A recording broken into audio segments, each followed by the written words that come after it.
आज हम बात कर रहे हैं एयर की। हिंदी में एयर को कहते हैं हवा। हवा क्या होती है? Air is invisible mixture of gases. Air जो है बहुत सारी गैसेस का मिक्सचर है। इसके अंदर एक बहुत इंपॉर्टेंट ऑक्सीजन भी है जो हमें जिंदा रहने के लिए चाहिए। एयर जो है वो नेचुरल रिसोर्स है, यानी कि भगवान का गिफ्ट है और ये हर जगह मिलती है। It is all around us. Humans, plants, animals. हम क्या है? ह्यूमंस हैं। प्लांट्स मतलब पेड़ पौधे और एनिमल्स मतलब जानवर। सबको एयर चाहिए। क्यों? ब्रीथ करने के लिए, सांस लेने के लिए। प्लांट्स तो बल्कि एयर के हेल्प से खाना बनाते हैं। तो चलिए एयर के अब नाम भी जान लेते हैं। अगर हवा जोर से चल रही है तो हम उसे हवा को कहते हैं विंड।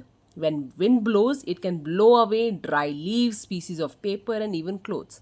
अगर जोरों से हवा चल रही होती है तो वो हमारे कपड़े उड़ा के ले जाती है, कागज़ के टुकड़े उड़ा के ले जाती है और कभी कभी सूखे पत्ते भी उड़ा के ले जाती है। एयर दैट मूव्स जेंटली, जो बहुत प्यार से धीमे धीमे चल रही होती है एयर, उसका नाम होता है breeze. Breeze is light wind that we can feel.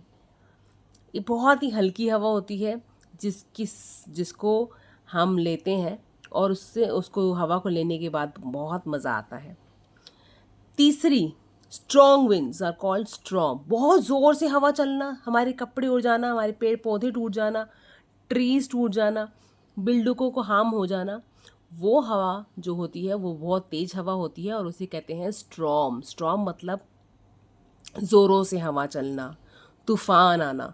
तूफ़ान आता है, पानी के साथ साथ बारिश भी होती है। जब बहुत ज़ोर से हवाएं चलती हैं तो उसे कहते हैं storm.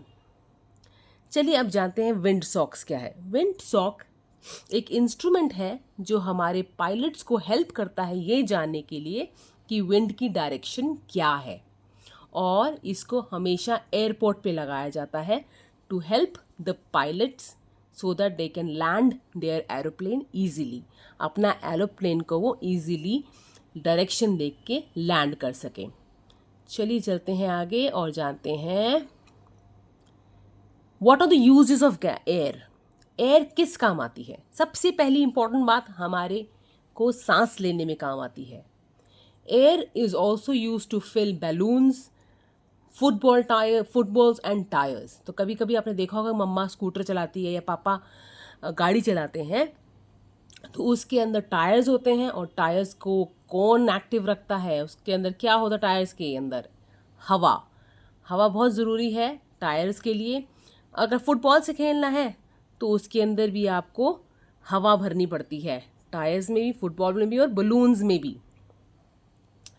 Air helps wet clothes to dry. जो हमारे गीले कपड़े होते हैं मम्मा धो के बाहर डाल देती है ना, तो क्या होता है? उनसे सूख जाते हैं। कैसे सूखते हैं? हवा से सूखते हैं। Air help sail boat. ये सेल बोट है, इसके ऊपर ये लगा हुआ है टेंट टाइप सा। इस टेंट को हवा से चलाया जाता है और उसके वजह से ये बोट चलती है, इसे कहते हैं sail boat. Hot air balloons भी चलते हैं हमारे, देखिए ये हवा में उड़ते हैं। अगर हवा नहीं होगी तो उड़ ही नहीं पाएंगे। और विंड मिल्स जैसे ये मूव कर रही है, ये विंड मिल क्यों बनाई जाती है? विंड मिल बनाई जाती है इलेक्ट्रिसिटी जनरेट करने के लिए और बाकी बहुत सारे काम कर सकते हैं इससे। तो अब ये जो पंखे चल रहा है, जो पंखे की तरह चल रही है, ये हवा से चलता है और ये बहुत ऊंचाई पे लगाया जाता है कि ज़ोरों से अगर हवा चले तो ये बहुत तेज़ चलते हैं, फ़ैन की तरह चलते हैं और जितना ज़्यादा चलेंगे उतना ही ये इलेक्ट्रिसिटी और बाकी काम करने में मदद करता है हमारा। तो सबसे ज़्यादा हम इसको इलेक्ट्रिसिटी जनरेट करने के लिए, पैदा करने के लिए विंड मिल्स यूज़ करते हैं। अब एयर जो है वो यूज़ होती है कंबशन के लिए। कंबशन मतलब कभी आपने देखा है मम्मा ने गैस जला के रोटी बनाती है ना, खाना बनाती है, तो गैस कैसे जलती है? गैस इसलिए जलती है क्योंकि हमारे एयर के अंदर ऑक्सीजन है और oxygen helps in burning things, जलने में काम आती है। अगर हम ऑक्सीजन हटा देंगे, एयर हटा देंगे, तो हमारी आग भी जलना बंद हो जाएगी, हम खाना नहीं बना पाएंगे। अगर आप कैंडल जलाते हो तो जल जाती है ना बर्थडे पे, है ना? क्यों जलती है? क्योंकि एयर के अंदर ऑक्सीजन है। ऑक्सीजन की वजह से हमारी जो कैंडल है वो जल जाती है। और अगर हमें कुछ बुझाना हो, मान लो किसी जगह पे आग लग गई है, तो हम क्या करते हैं, एक रेड कलर की बोतल होती है जिसके अंदर से वाइट कलर का कुछ निकलता है, वो एक गैस होती है, उसे कहते हैं कार्बन डाइऑक्साइड। उसको डालने से आग बुझ जाती है, क्योंकि कार्बन डाइऑक्साइड जो है वो आग बुझा देती है। ऑक्सीजन आग लगाती है और कार्बन डाइऑक्साइड आग बुझाती है। तो एयर से हमारी आग लगती है। तो अगर आप किसी चीज़ में, कोयले में आग लगाओगे और उसके अंदर फूंक मारोगे तो क्या होगा, आग और बढ़ती है। इसलिए एयर से आग जो है वो बढ़ती है और पानी से ख़त्म होती है। तो जब भी कहीं आग लगती है तो हम क्या करते हैं, पानी डाल देते हैं आग बुझाने के लिए। कभी देखा है किसी को पंखा चलाते हुए? नहीं। जब भी आग लगे फैंस बंद कर दो और फटाफट पानी डाल दो तो आग बुझ जाएगी। अगर फ़ैन लगा दोगे तो आग फैल जाएगी और बढ़ जाएगी। ठीक है, आगे चलते हैं। अब प्रॉपर्टीज़, एयर की क्या फीचर्स हैं, क्या कैरेक्टर्स हैं। एयर कभी भी हम देख नहीं सकते, पर हम इसे फील कर सकते हैं। जैसे कि अगर आप अपने हाथ पे हवा ब्लो करोगे मुंह से, तो you can feel it on your palm, आपको अब फील होगी। तो you can feel air but you can not see it. पंखे चल रहे हैं, हवा आती है नीचे, तो हम फील कर सकते हैं। हमारा सारा पसीना जो है, स्वेट, वो जो है सूख जाता है ना। तो कैसे होता है, क्योंकि हमें हवा मिलती है। एयर कंडीशन चलता है, एसी चलता है, तब ठंडी ठंडी हवा आती है, हमें फील होती है। होती नहीं होती? होती है ना। तो एयर जो है हम फील कर सकते हैं। दूसरा, एयर ऑक्यूपाई स्पेस। अभी हमने पढ़ा था कि एयर जो है हम बलून में डालते हैं, टायर्स में डालते हैं, तो उसे स्पेस ले लेती है ना। तो हमारा बलून क्या होता है, फूल जाता है, यानी कि वो जगह ले लेती है। और जैसे ही हम बलून में से एयर निकाल दें, वो बलून मुरझा जाता है ना। तो एयर को स्पेस, जगह चाहिए होती है। एयर का वेट भी होता है। अगर आप खाली बलून ले लो एक हाथ में और दूसरा भरा हुआ ले लो जिसके अंदर एयर भरी हुई है, तो आप देखोगे जो भरा हुआ बलून है एयर से, वो हैवी लगेगा, और जो हल्का वाला जिसके अंदर एयर नहीं है वो बिल्कुल हल्का लगेगा। तो एयर का वेट भी होता है और स्पेस भी लेती है। Air does not have a definite shape. अब एयर की शेप नहीं है, जैसे कि बलून में डाला तो बलून की शेप ले ली, बॉल में डाला तो बॉल की शेप ले ली, टायर में डाला तो टायर की शेप ले ली। अब यहाँ देखिए, यहाँ बलून है मेरे पास स्टार शेप का, तो मैंने स्टार शेप में बलून में डाली हवा तो स्टार शेप बन गई। अगर मैंने हार्ट शेप वाले बलून में डाली तो हार्ट शेप बन गई एयर की।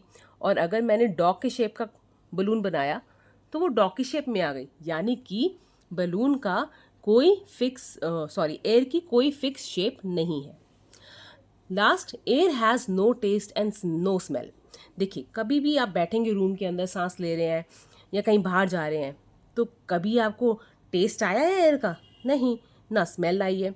लेकिन हाँ, अगर हम किसी रूम के अंदर फ्रेगनेंस डाल दें या हम पार्क में चले जाएं जहाँ पे बहुत सारे फ्लावर्स हैं, तो वो फ्रेगरेंस उन फ्लावर्स की मिक्स हो जाती है एयर के अंदर और तब हमें खुशबू आती है। उसी तरह से अगर हम किसी गंदी जगह से निकले जहाँ पे बहुत बुरी स्मेल आ रही है, तो वो भी एयर में मिक्स हो जाती है और फिर वो हमें स्मेल आती है। तो एयर की अपनी टेस्ट और स्मेल नहीं होती, लेकिन हाँ, अगर किसी और की फ्रेगनेंस या बदबू या खुशबू आ जाए तो वो उसके अंदर ऐड हो जाती है और वो एक्सेप्ट कर लेती है और हमें फिर वो फील होती है। What is clean air and why should we keep it. अब क्लीन एयर क्या होती है? कभी आप पार्क गए हैं सुबह के टाइम? अगर आप मॉर्निंग वॉक के लिए जाएंगे तो आपको फील होगा कि एयर बहुत फ्रेश है, क्लीन है, क्लियर है। क्यों? क्योंकि प्लांट्स जो वहाँ पे पौधे लगे होते हैं ना, गार्डन में, पार्क में, वो एयर को क्लीन करते रहते हैं। That is why we need plant to more and more trees. इसलिए ही तो हम कहते हैं कि ट्रीज़ ज़्यादा से ज़्यादा लगाइए, जिससे कि हमारी एयर फ्रेश रहे। और इसलिए हमें ट्रीज़ को नहीं काटना चाहिए। We should not cut them. Clean air is good for our health. जो साफ़ हवा है वो बहुत अच्छी है हमारी सांसों के लिए। देखिए, एक एयर अगर उसके अंदर डस्ट और स्मोक आ जाती है तो एयर को वो डर्टी कर देते हैं। डर्टी मतलब गंदा। तो डस्ट कहाँ से आती है? स्ट्रॉम से। जो से हवाएं चलती हैं उसके अंदर मिट्टी भी उड़ती है, तो स्मोक आती है फैक्ट्री से, व्हीकल से हमारे स्मोक निकलते हैं। हम कई बार बर्न कर देते हैं लीव्स को बिना सोचे समझे, या क्रैकर्स बर्स्ट कर देते हैं। ये सब चीज़ें मिलकर हमारी एयर को पोल्यूट करते हैं। पोल्यूट मतलब गंदा कर देते हैं।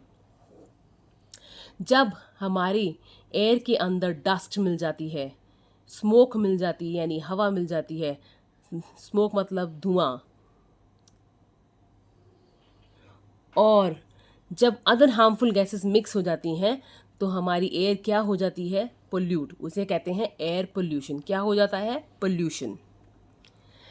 Polluted air is not good for health. हमारी हेल्थ के लिए पोल्यूटेड एयर अच्छी नहीं है। क्यों? क्योंकि it can effect our lungs. जैसे ही हम गंदी एयर लेंगे बॉडी के, वो लंग्स में जाएगी और लंग्स में जाके सारी डस्ट, स्मोक जम जाएगी एंड हम बीमार हो जाएंगे। तभी कहते हैं कि हमें सुबह वॉक के लिए जाना चाहिए पार्क में जहाँ पे फ्रेश एयर है, and we should do some exercises जिससे कि हमारे लंग्स हेल्दी रहें। अब देखिए, if we breathe dirty air तो क्या होगा? हमें ब्रीथिंग प्रॉब्लम्स हो जाएंगी, like asthma, lung cancer, cough, allergies etcetera. तो ऐसी बीमारियां जो सांस की बीमारियों से रिलेटेड होती हैं, सांस से होती है रिलेटेड, वो बीमारियां हो सकती हैं, जैसे कि अस्थमा, सांस लेने में प्रॉब्लम, लंग कैंसर, लंग में भी प्रॉब्लम आ सकती है क्योंकि वहाँ पे जाके स्मोक, वहाँ पे जाके डस्ट सब हमारे लंग्स में फंस जाएगी और फिर हम बीमार हो जाएंगे। कफ मतलब खांसी जुकाम भी आ सकता है और एलर्जीज भी हो सकती हैं कि फिर लॉन्ग टर्म एलर्जीज हो जाती हैं, बीमारियां हो जाती हैं। और dirty air is hazy. Dirty air से धुंधला दिखता है। अगर आप स्ट्रॉम वाले एरिया से निकलो जहाँ पे स्ट्रॉम आया है तो वहाँ पे सारी मिट्टी मिट्टी मिट्टी आसमान में। जब मिट्टी होगी तो आपको कुछ दिखाई नहीं देगा। तो इससे एक और नुकसान है, वो है कि हम कुछ देख नहीं पाएंगे। We will not be able to see anything clearly. और हमारे साथ साथ आप प्लांट्स और एनिमल्स भी तो एयर को यूज़ कर रहे हैं, तो वो भी बीमार हो जाएंगे।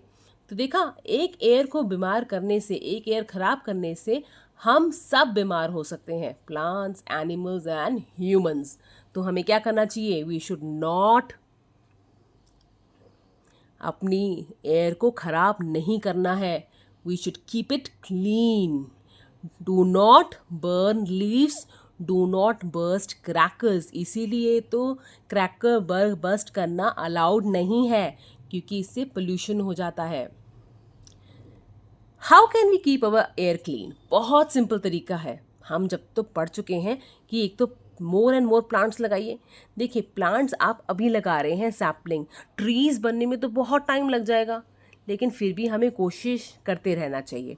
हमें ज़्यादा से ज़्यादा पेड़ पौधे लगाने चाहिए। दूसरी बात, अपने घर के अंदर भी ऐसे पौधे लगाइए जैसे मनी प्लांट, स्नेक प्लांट। ये आपके होम की जो एयर है, जो घर की एयर है, उसे क्लीन रखेगा। और दिन में 1 बार या 2 बार अपनी विंडोज़ और डोर्स को ज़रूर ओपन कीजिए। Let the fresh air come inside. और जो अंदर की बासी हवा है, ख़राब हवा है, उसे बाहर जाने दीजिए। Do not throw garbage in the open. कूड़े को खुले में ना फेंकें। कूड़े को खुले में फेंकेंगे तो उसमें से बदबू आएगी और हमारी एयर ख़राब हो जाएगी। यूज़ बाइसिकल टू ट्रैवल और walk on foot to nearby places. अगर पास में कहीं जाना है किसी मार्केट में सामान लेने, तो please do not use your car और स्कूटर। इंस्टेड उसके बदले आप बाइसिकल यूज़ कीजिए या फिर आप पैदल ही चले जाइए ना। इससे क्या होगा? आप भी हेल्दी रहेंगे और एयर भी हेल्दी रहेगी, है ना। Do not burn plastic and garbage. ना तो कूड़े को जलाइए, ना ही प्लास्टिक को जलाइए। ओके, इससे धुआं उठेगा, स्मोक उठेगी, which will go into our air. और देखिए, अगर एयर खराब हो गई तो हम बीमार हो जाएंगे। Do not burn leaves. ना ही अपने पास के पेड़ पौधों के पत्ते जलाइए। And do not burst fire crackers. ये बहुत इंपॉर्टेंट है। हमें समझना चाहिए कि फायर क्रैकर्स जलाने से हम अपने आप को ही बीमार कर रहे हैं। चलिए, हम मान लेते हैं हम बीमार नहीं होंगे, लेकिन हमारे दादा दादी तो होंगे बीमार, या हमारे घर में जो छोटे बेबीज़ हैं वो बीमार हो जाएंगे, क्योंकि उनकी तो ब्रीदिंग जो ट्रैक होता है वो स्मॉल होता है। इसलिए हमें कोशिश करनी चाहिए कि हमें फायर क्रैकर, बम पटाखे नहीं फोड़ने चाहिए। मेरी वीडियो यहीं ख़त्म होती है। आशा करती हूँ को आपका समझ में आ गया होगा कि एयर क्या है और एयर के क्या फ़ायदे हैं और क्या नुकसान है, और उसे कैसे सेफ रखना है, क्लीन रखना है। अगली बार फिर मिलूंगी नई वीडियो के साथ। तब तक धन्यवाद। शुभ दिन। बाय।